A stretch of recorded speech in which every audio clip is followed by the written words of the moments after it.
Sila sekarang. Penggaram. Minta maaf. Penggaram.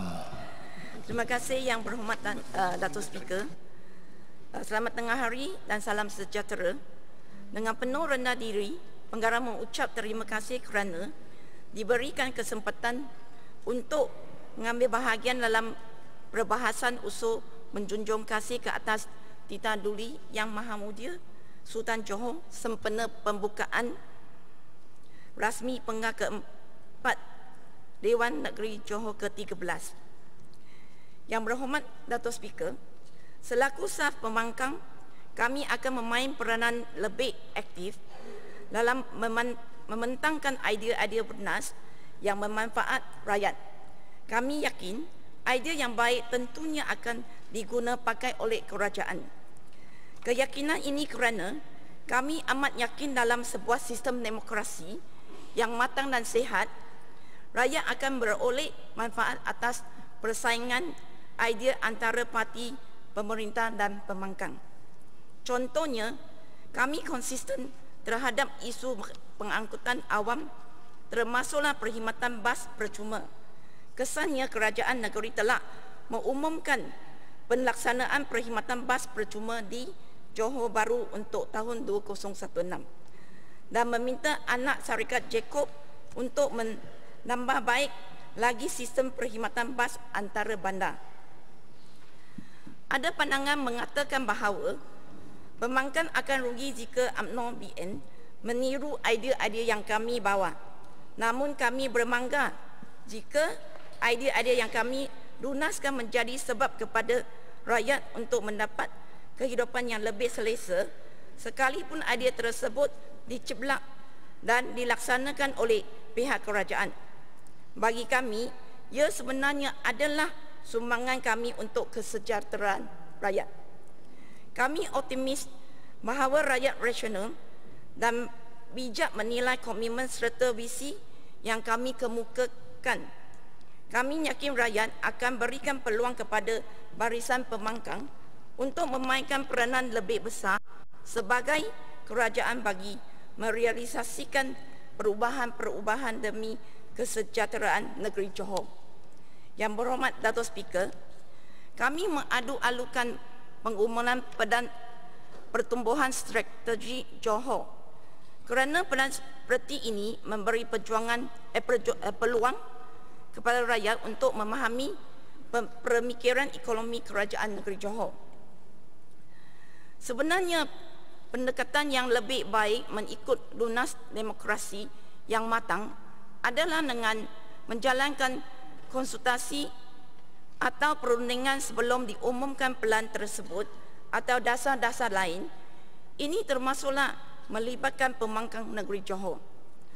Pembangkang adalah sebahagian daripada pentadbiran dan sepatutnya dilibat dalam proses penggubalan dasar sama ada dalam bentuk jawatan kuasa terpilih atau bentuk-bentuk lain. Yang Berhormat Datuk Speaker, berkaitan PPSJ, kami berpendapat pelan ekonomi mestilah mengambil kira aspek insaniah, bukan bersifat projek mega semata-mata. Dalam hal ini, kami melihat bahawa PPSJ lebih tertumpu kepada projek mega seperti projek kereta api laju Singapura ke Kuala Lumpur, Kompleks Petroleum Bersepadu Penggarang, Forest City dan projek danasan berkembang KTM.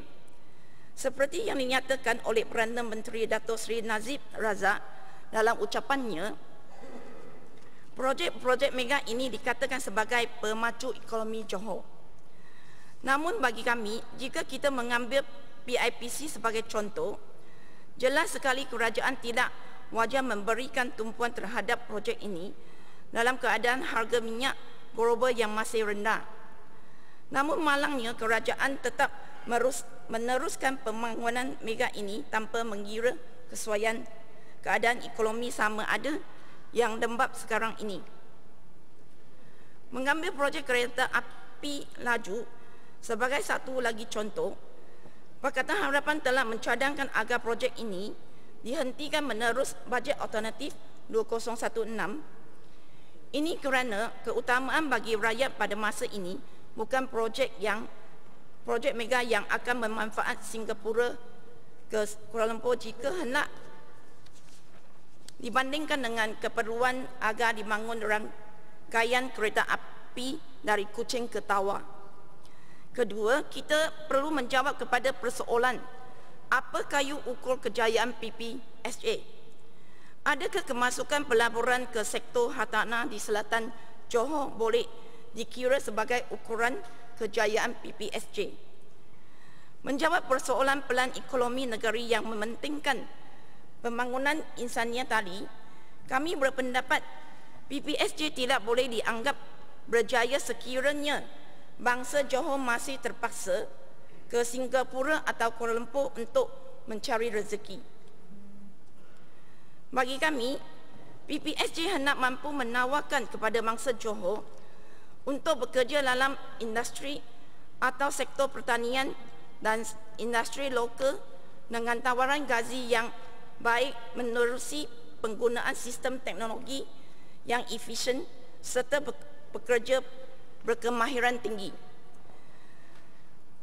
Namun malangnya PPSJ tidak menggambarkan apa strategi kerajaan negeri untuk menjaga ekonomi Johor menerusi pembinaan insan yang berkemahiran tinggi dan komitmen pemberian gaji yang berpatutan.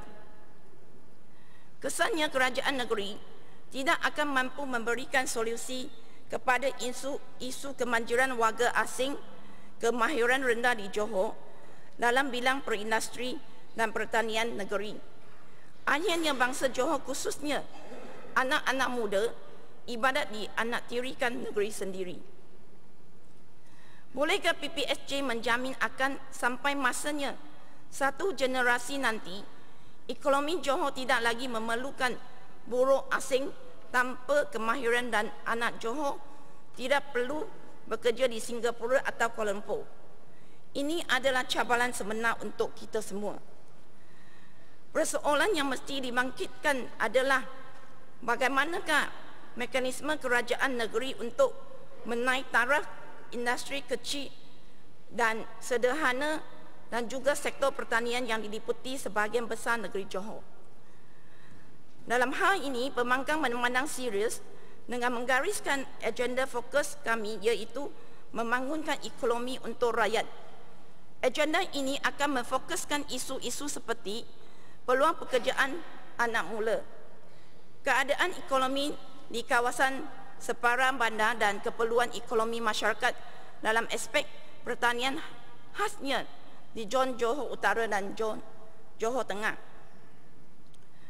Bangsa Johor memerlukan dana, kemahiran teknikal dan teknologi yang efisien hasil penyelidikan universiti tempatan serta dasar kerajaan yang memberi galakan kepada mereka. Kami tegaskan PPSJ tidak dilihat memberi tumpuan yang diperlukan untuk menjayakan industri dan pertanian apatah lagi menggemukakan solusi kepada aspek menggekalkan anak muda bangsa Johor agar menyumbang untuk negeri Johor menerusi peluang pekerjaan dengan gaji yang tinggi. Ketiga, walaupun setiap daerah diberi peranan penerusi industri fokus, namun kami melihat bahawa aspek perhubungan antara daerah masih tidak diberikan perhatian serius. Negeri Johor dan bangsanya akan menjadi sebuah bangsa yang disegani bukan kerana tanda aras pembangunan industri di peringkat daerah semata-mata, tetapi aspek jaringan perhubungan antara daerah juga amat penting. Kita perlu bersyukur kerana tanah jajahan Johor meliputi utara sehingga selatan, dari Muar sehingga daerah paling selatan dalam Malaysia iaitu Johor Bahru. Oleh itu, negeri Johor mestilah memiliki jaringan pengangkutan awam yang efisien dan memudahkan pergerakan rakyatnya untuk berhubung dari satu daerah ke satu daerah yang lain. Kita tidak boleh membiarkan bangsa Johor di Muar berasa seolah-olah tidak terhubung dengan Johor Bahru, sedangkan kedua-dua daerah adalah merupakan daerah milik negeri ini. Seorang datuk bandar di Colombia yang berjaya membina sistem pengangkutan awam yang murah dan efisien ada berkata, petanda kepada kemajuan sesebuah negeri bukanlah apabila rakyat jelata mampu memiliki kereta persendirian, tetapi apabila rakyat yang kaya di negeri itu juga memilih untuk menaiki kenderaan awam.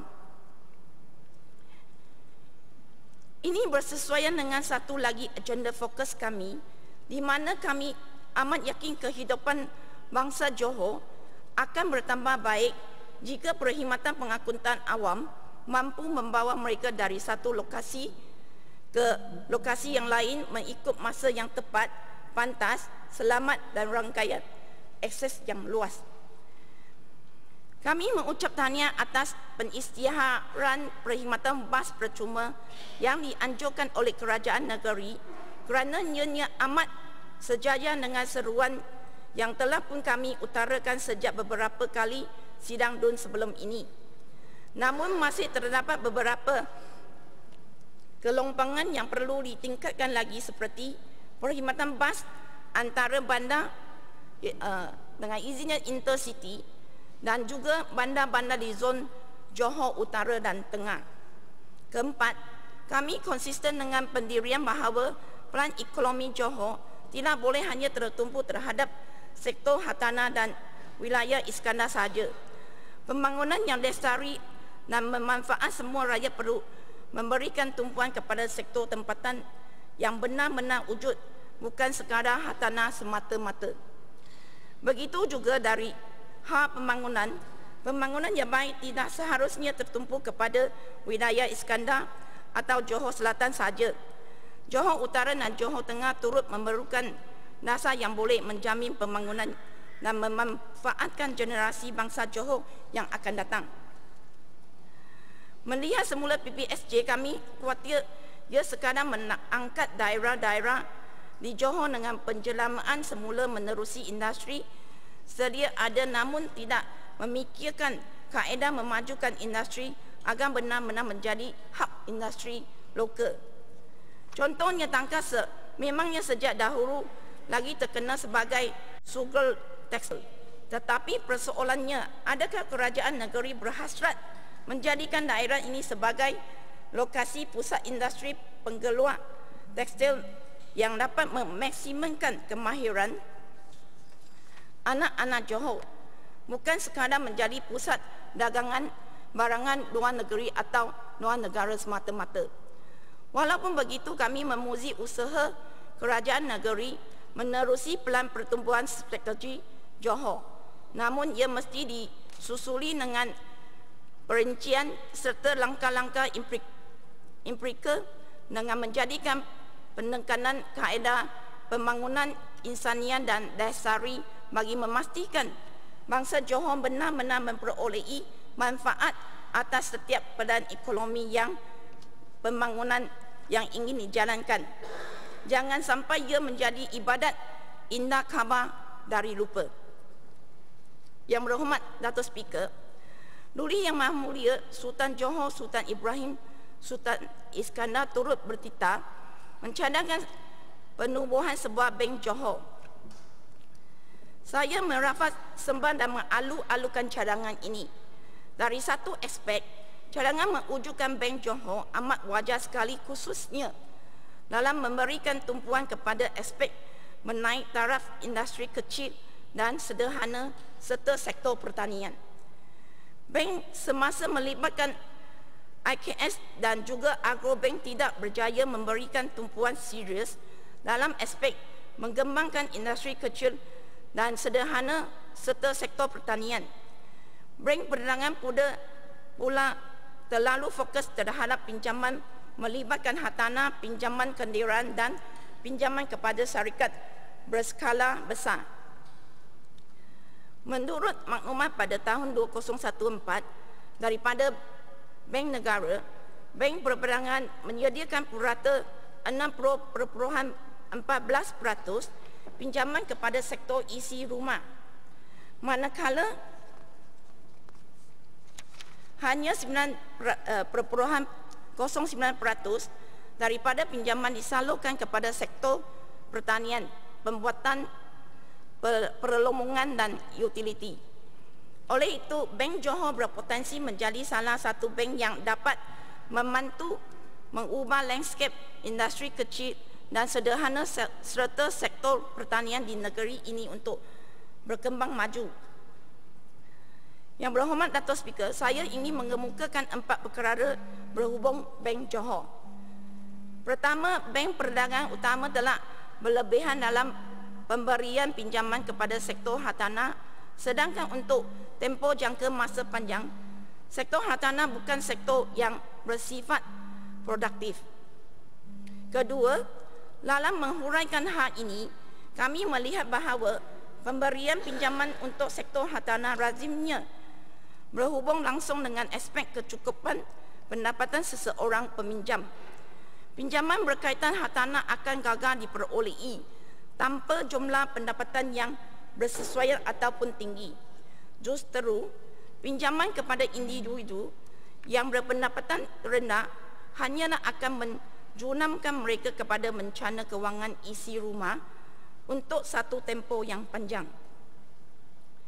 Ketiga, lanjut situasi ini, kerajaan persekutuan maupun negeri terpaksa membina lebih banyak rumah untuk disewa atau mewujudkan lebih banyak skim rumah sewa beli untuk mereka yang berpendapatan rendah, bahkan tidak mustahil juga bagi mereka yang berpendapatan sederhana.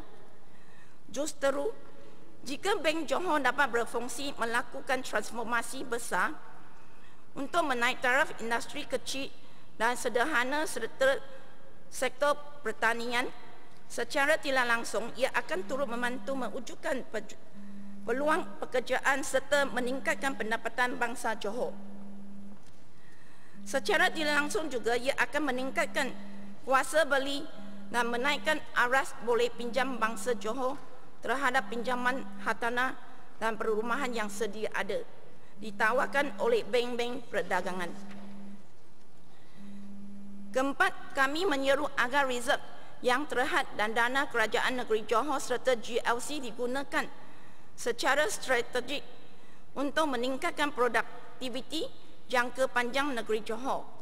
Menganggap sektor hartanah ini sebagai bukan sektor produktif yang mendesak, pendedahan Bank Johor kepada sektor tersebut hendaklah dikurangkan. Yang berhormat Dato' Speaker, setelah saya memangkitkan 2 isu besar melibatkan polisi dasar negeri, iaitu Pelan Pertumbuhan Strategi Johor dan Bank Johor, saya ingin membawa kesempatan memangkitkan isu setempat di kawasan Batu Pahat.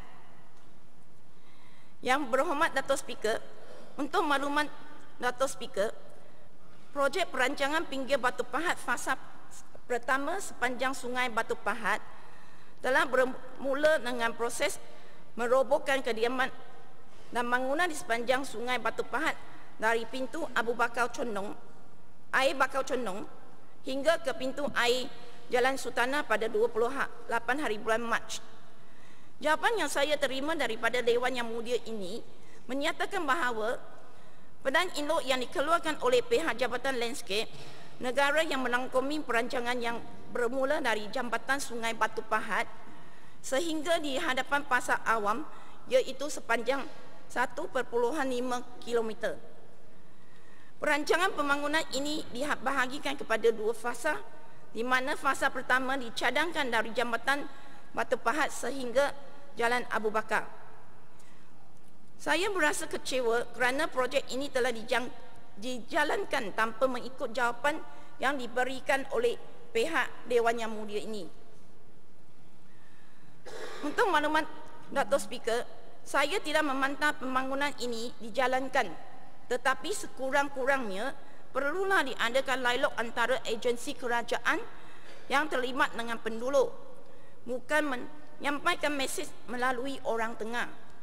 Sebagai sebuah kerajaan yang prihatin dan mengambil berat atas masalah yang dihadapi oleh rakyat, sepatutnya pihak berkuasa hendak mengeluarkan notis terakhir selama seminggu, iaitu notis yang menyatakan tarikh perobohan akan dijalankan. Penduduk yang tinggal di sana bukanlah dari golongan orang baru dan kaya. Mereka telah mendiami kawasan tersebut sejak merdeka. Mereka sayang dan mencintai tempat kediaman mereka. Mereka bukanlah tidak mahu berpindah, tetapi kesempitan hidup sebahagian dari mereka menyebabkan mereka terpaksa mengambil keputusan hingga ke saat akhir untuk berpindah. Yang berhormat Datuk Speaker, soalan yang saya ingin bawa dalam dewan ini adalah bilakah projek fasa kedua dan ketiga akan dimudahkan oleh pihak berkuasa yang bermula dari pintu air Jalan Sultanah hingga ke Parit Lobi serta dari Parit Lobi hingga ke Pejabat Perikanan. Adakah ianya akan dimaklumkan kepada pihak terlibat oleh pihak berkuasa seperti menempah notis sebelum proses perobohan bangunan dan rumah penduduk dijalankan? Soalan yang ketiga, di manakah akan ditempatkan semua peniaga yang terdiri daripada peniaga-peniaga pasar marah Batu Pahat dan peniaga-peniaga makanan di sepanjang Jalan Shahbandar? Soalan yang keempat, bilakah bantuan yang dicadangkan kepada penduduk dan peniaga terlibat melalui SUK bahagian perumahan memberi peluang kepada mereka menduduki rumah kos rendah, sederhana rendah serta rumah mampu milik dan kedai kos sederhana dalam kawasan Majlis Perbandaran Batu Pahat di bawah program Task Force Perumahan Negeri yang dipengerusi oleh Yang Amat Berhormat Menteri Besar dapat ditunaikan. Penggaram sila gulung. Isu tempatan yang saya ingin bawa adalah mengenai pasar awam Batu Pahat Jalan Shahbandar. Saya ingin mengucapkan terima kasih kepada pihak berkuasa kerana menyiapkan sistem peparitan dalam kawasan pasar serta memasang awning bagi keselesaan peniaga dan pelagang. Bagaimanapun saya berharap pihak berkuasa tempatan dapat menyediakan bekalan elektrik kepada peniaga gerai makan sementara yang berada berdekatan pasar awam sementara. Dengan adanya bekalan elektrik ini akan memberikan keselesaan kepada pelagang serta para peniaga. Yang berhormat Datuk Speaker, boleh bagi 10 minit lagi tak? 10 minit. Masa dah cukup masa. 10 minit lah. Dah tak boleh habis. Ada 3 muka surat lagi. Isu tempatan yang ketiga ialah kerosakan jalan di Jalan Pariaman. Jalan Pariaman merupakan jalan yang sempit. Sebelah sisi kanannya adalah parit. Dahulu walaupun jalan ini sempit, tetapi masih tiada masalah besar yang mengganggu kesejahteraan penduduk-penduduk di sana. Namun kini banyak projek perumahan telah dijalankan di sepanjang jalan. Kenderaan berat yang membawa batu batan telah merosakkan jalan dan mengakibatkan jalan bendam. Perkara ini pernah saya bawa ke Majlis Pembandaran Batu Pahat dan telah dimaklumkan bahawa kerja pembangunan masih belum diselesai dan kerja-kerja pembaik pulihan hanya akan dijalankan selepas projek perumahan siap dibina sepenuhnya. Pemaju-pemaju menjalan projek perumahan di kawasan Parit amat telah gagal memastikan keselamatan struktur jalan sehingga menyebabkan risiko keselamatan kepada pengguna jalan raya. Keadaan ini telah merumitkan penduduk-penduduk sekitar serta membawa ancaman keselamatan dan nyawa kepada penduduk tempatan. Sebagai kerajaan yang efisien dan prihatin, adakah kerajaan tempatan mengizinkan perkara ini dibiarkan sahaja berlaku sehingga apabila kemalangan berlaku, barulah tindakan lanjut hendak diambil? Adakah pihak berkuasa telah menjalankan pemantauan bagi memastikan pembangunan di setiap tempat di jalan mengikut syarat-syarat yang ditentukan? Adakah wang amanah pemaju boleh digunakan untuk memperbaiki jalan yang dirosakkan oleh pemaju sendiri? Penduduk di Yang berhormat Datuk Speaker, mengenai isu gangguan bekalan air bersih, menurut kenyataan yang dikeluarkan oleh Pengerusi Jawatankuasa Kerja Raya Negeri Johor, bekalan air masih mampu dibekal ketika dibekalkan ketika ini untuk tempoh 3 bulan. Tetapi operasi bekalan berjadual di daerah Kota Tinggi dan Mersing akan dilaksanakan pada 18 hari bulan dan 20 April nanti. Saya ucapkan terima kasih kepada pengerusi Jawatankuasa Kerja Raya kerana telah mengambil beberapa langkah jangka pendek untuk memastikan penyusutan air di 2 empangan berkenaan tidak menjejas pengguna di kawasan terlibat. Penggarap berminat mengetahui apakah kajian pelan jangka panjang dan jadual implementasi untuk memastikan bekalan air di negeri Johor sentiasa mencukupi, bersih, bahkan mampu dibekal kepada negeri atau negara lain.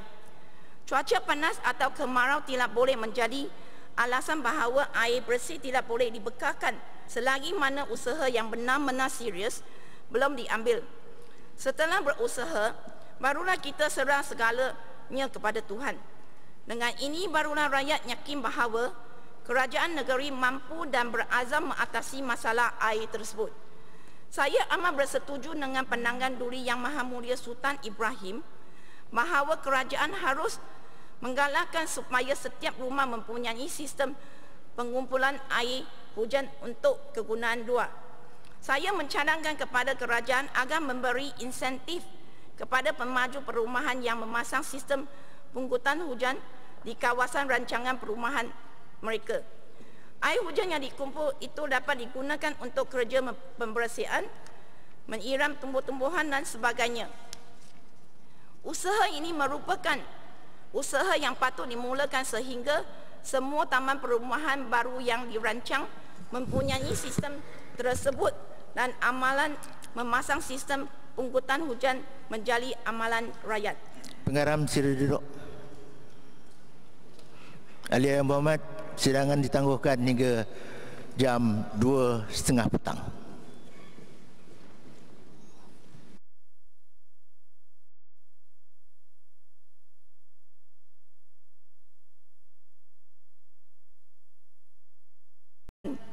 Sehingga semua taman perumahan baru yang dirancang mempunyai sistem tersebut dan amalan memasang sistem pengumpulan hujan menjadi amalan rakyat.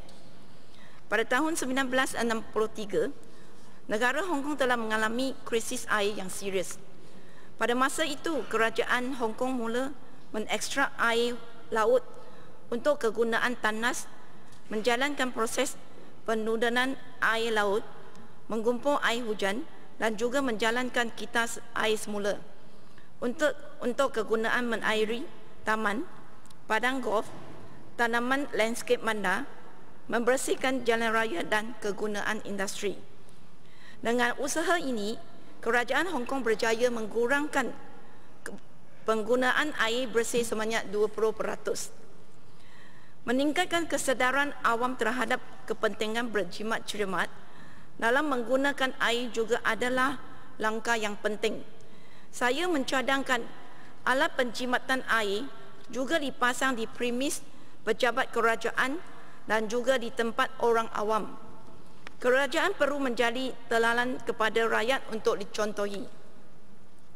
Saya juga bercadang pertandingan reka ciptaan yang berunsur inovasi utility sistem pengumpulan air hujan diadakan di peringkat sekolah atau di universiti.